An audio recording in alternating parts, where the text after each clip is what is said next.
A 17-year-old girl living in South America takes a Christmas Eve flight in order to be able to spend Christmas with her dad. Towards the end of this flight, bad weather tears the plane apart. She miraculously survives a plane crash. Just wait until you hear how that happened. Then, after being dazed and confused from the crash, she has to figure out how to find a way to get the help that she needs, trekking through the Amazon jungle all by herself. But first, if you enjoy stories about heroes and what they did in real life to make them heroes, go ahead and hit all the buttons, make sure you're subscribed and you've got on your notifications so you don't miss any future uploads. Now for today's hero. Juliane Koepcke had a very interesting upbringing. She was born in 1954 in Lima, Peru. Both of her parents were scientists that came from Germany. Her father was Hans Wilhelm, a world-renowned biologist, and her mother, Maria, was a world-renowned ornithologist or bird specialist. And in 1950, Hans and Maria, they moved from Germany to Peru to do their scientific research in the Amazon rainforest. And so their daughter Juliane, she spent much of her childhood being raised in the Amazon jungle. A good deal of it being homeschooled by her parents there in the rainforest, and she even describes herself as a jungle child. Growing up learning a lot about the wildlife as well as the vast number of trees and plants that grow there, as she got to explore all around the research station where they lived. Her parents had established this research station called Panguana. Later, to finish her education, Juliane, along with her mother Maria, moved to Lima, the capital of Peru, in order for Juliane to attend high school. Juliane's father, Hans Wilhelm, stayed at the research station in order to continue doing his work. And during school breaks, while Juliane was attending high school in Lima, her and her mother, they would often go to Panguana in order to spend time with Juliane's father. And so, on one of these occasions in 1971, when Juliane was just 17 years old, they decided to go visit Panguana over Christmas vacation.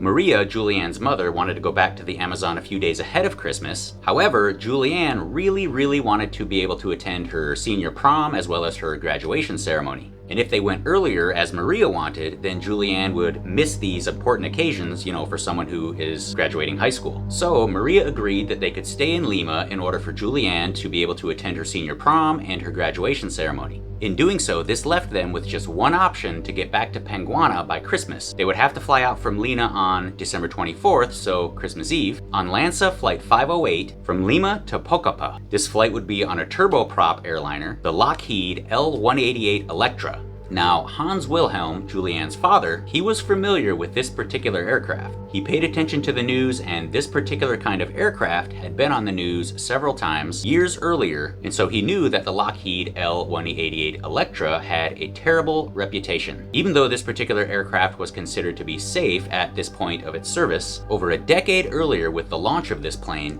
there were several accidents due to a design flaw in its wings. So the whole fleet of planes was grounded, and the design of the wings was changed, it was fixed, making this aircraft perfectly safe to fly. But the reputation from the very beginning was not forgotten because of the problems that it had. Hans Wilhelm, he also had concerns with the airline Lanza. This airline also had a bad reputation due to its safety record. In the 5 or so years before this flight in 1971, this airline had several fatal crashes, mostly due to bad maintenance practices. So he warned his daughter and his wife about both of these things that he had concerns with, and he told them to find another way. But in order to make it back to Panguana by Christmas, with Juliane wanting to attend her senior prom and her graduation, this was the only option. So Maria and Juliane, they booked the tickets, and on December 24th of 1971, they boarded the plane. And at about 11 o'clock in the morning local time, they took off from Jorge Chavez International Airport in Lima. And at first, everything about the flight was totally normal. They were sitting in the second row from the back of the plane. Juliane took the window seat, and Maria, her mother, sat right next to her, sitting in the middle seat of that row.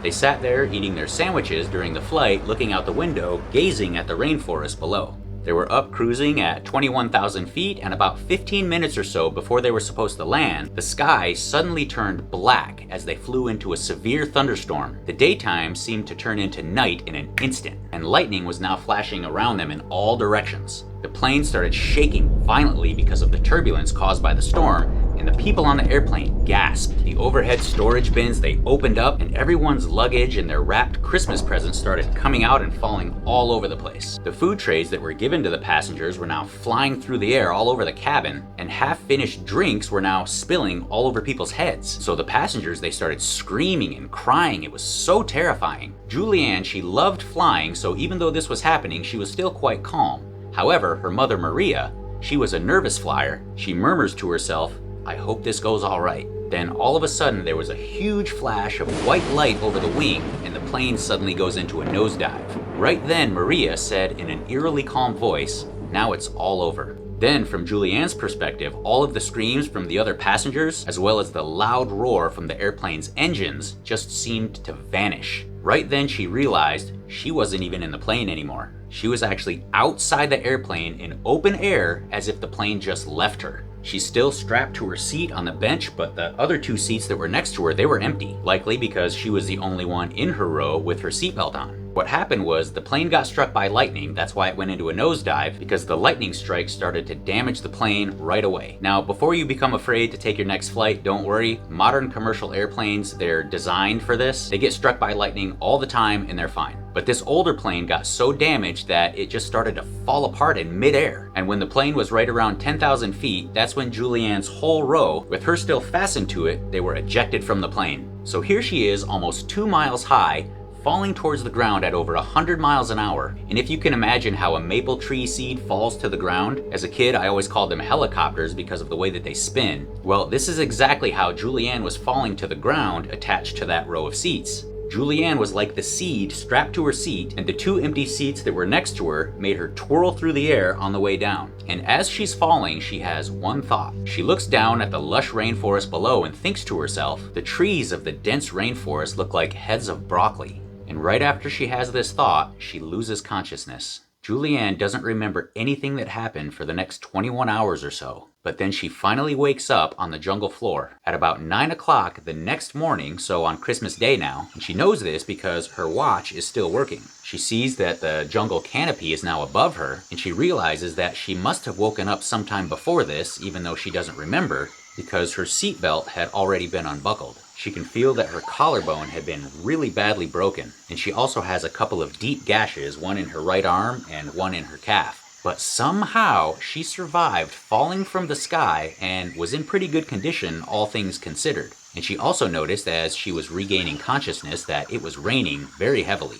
She was already partially underneath her seat bench when she woke up, so she gets on her knees and she crawls fully underneath her seats to shelter herself from the rain and to start to regain her strength. And as I'm sure you can imagine, after a fall like that, it took so much energy and effort just to crawl underneath the seats the way that she did. And once she got fully under the seats, everything went black again. It took about a day and a half from the crash in order for her to be able to get up and walk. But the fact that she could get up and walk at all after that is incredible. She unfortunately no longer had her glasses, she lost them in the crash, but she realized that she was recognizing the sounds of the frogs and the songs of the birds that were all around her. They were the same animals that were around Panguana, so she at least knew then that she was in the same jungle, which thankfully made her feel a bit more comfortable because she was comfortable in this jungle. This was her home. And so at this point, her number one priority was to go out and scout and find her mother. So she gets up and she starts walking around, and the first thing that she finds is a little bag of candy. Most likely this bag of candy came from the airplane and landed not far from where Juliane landed.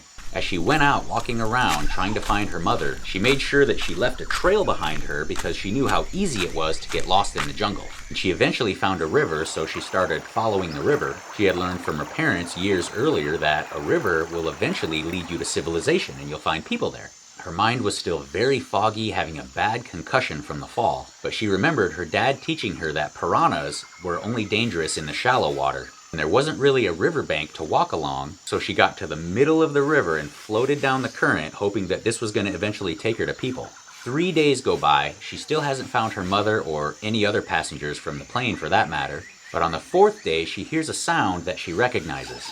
This was the sound of a group of king vultures calling out somewhere in the rainforest, and because her mother was a world-renowned bird specialist, she had learned from her mother that this particular type of vulture only circles in a group this big because there's rotting flesh in the area because something died. And so Juliane follows the calls of these vultures and she ends up finding 3 deceased passengers that are from this crash. They were still in their seats, they still had their seatbelts fastened, and they hit the ground with such force that they were buried 3 feet in the earth and only their feet could be seen. One of these people was a woman, and Juliane was afraid that this could possibly be her mother. And so Juliane, she took a stick and she kind of pokes at the woman's feet in order to get a better look at her nails. And this woman, she had nail polish on her toenails, but Maria, her mother, she never did that to her toenails. So she took a deep breath, this was not her mother.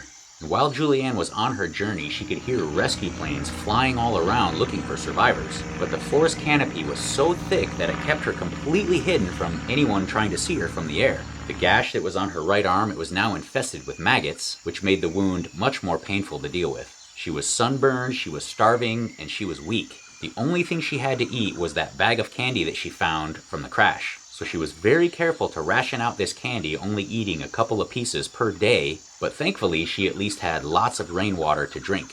So water was not an issue. She could easily get water from the leaves of the trees that were catching the rain. But she didn't eat anything from the plants or the trees because much of the things that grow in the jungle are poisonous. And if it was something that she didn't recognize, she didn't even dare touch it. In the night times, they were the worst part of it. The temperatures, they dropped a lot when the sun went down. The rain was cold and the wind made it bone-chilling. And Juliane only had her thin summer dress, nothing more to keep her warm. So she ended up shivering all night long, totally alone and feeling completely abandoned. And she would always try to take shelter either in a bush or under a tree. And every day she would continue to use the river in hopes that it would eventually bring her to people. And she often saw crocodiles slipping in and out of the water, but she still felt that traveling by water was still safer than walking through the jungle on land, especially because she didn't have her glasses to help her see poisonous snakes easier. On the 10th day after the crash, just around a bend in the river, Juliane sees a small empty boat in the water, and at first she thinks she must be hallucinating. But as she gets closer and closer, she reaches out and she touches the boat and confirms that it's real. And near the riverbank where she finds this boat, she sees a pathway that leads into the rainforest. And she thinks to herself, there must be people there. And so she gets out of the water and she starts to slowly follow the path. And at this point, she is so weak that she can only crawl. And so she makes her way up this path, slow and steady, and she sees a hut, a small hut with palm leaves as a roof. She unfortunately didn't find anyone in the hut, but she sees a gas can in the hut. And so she takes this gas can and she pours it over the gash in her wound where the maggots were, remembering that a while back her dad had treated a family pet, a dog, in a very similar way. The pain, of course, was intense, but she ended up getting about 30 maggots out of this wound. And with no one else around, she decides that she's going to spend the night here. At first, she tried sleeping underneath a tarp that was in the hut, but the ground was just too hard. So she leaves the hut and she goes back to the riverbank and she sleeps there for the night. When she wakes up the next morning, she gets up and she heads back to the hut. And this time, there were 3 Peruvian outdoor workers that, at first, they were frightened by seeing Juliane. They believe in all kinds of legends about ghosts there. And at first, they thought that Juliane was one of these legendary water spirits that had white skin and blonde hair. But thankfully, Juliane spoke fluent Spanish, so she was able to tell them in their native language, I'm a girl who was in the Lanza crash, my name is Juliane. And so knowing this now, of course, these 3 men, they were all about helping Juliane any way they could. They took her, they put her in their riverboat, and they started heading downstream. They took her to a nearby town, to a local hospital in order to get treatment. And when Juliane's father heard the news that she was still alive 11 days after the crash, he rushed to the hospital as fast as he could to be reunited with his daughter. And this was a very emotional time. One, because they had to come to terms and realize that they lost Maria in this crash, but also it was a very happy time because Juliane was able to be reunited with her father who thought she was dead in the crash. Juliane survived for 11 days all alone in the Amazon jungle, on top of surviving a 2-mile-high free fall after being ejected from the airplane. She would make a full recovery and she would go on to become a biologist just like her dad. And in the 2000s, she would take over the management of the Panguana Research Station, and she is still involved with Panguana to this day. On October 10th, 2024, Juliane will turn 70 years old. She was the only survivor in Lanza Flight 508. Thank you for watching. I hope you enjoyed the story. If you haven't done so yet, please hit the subscribe button and I'll see you on the next video.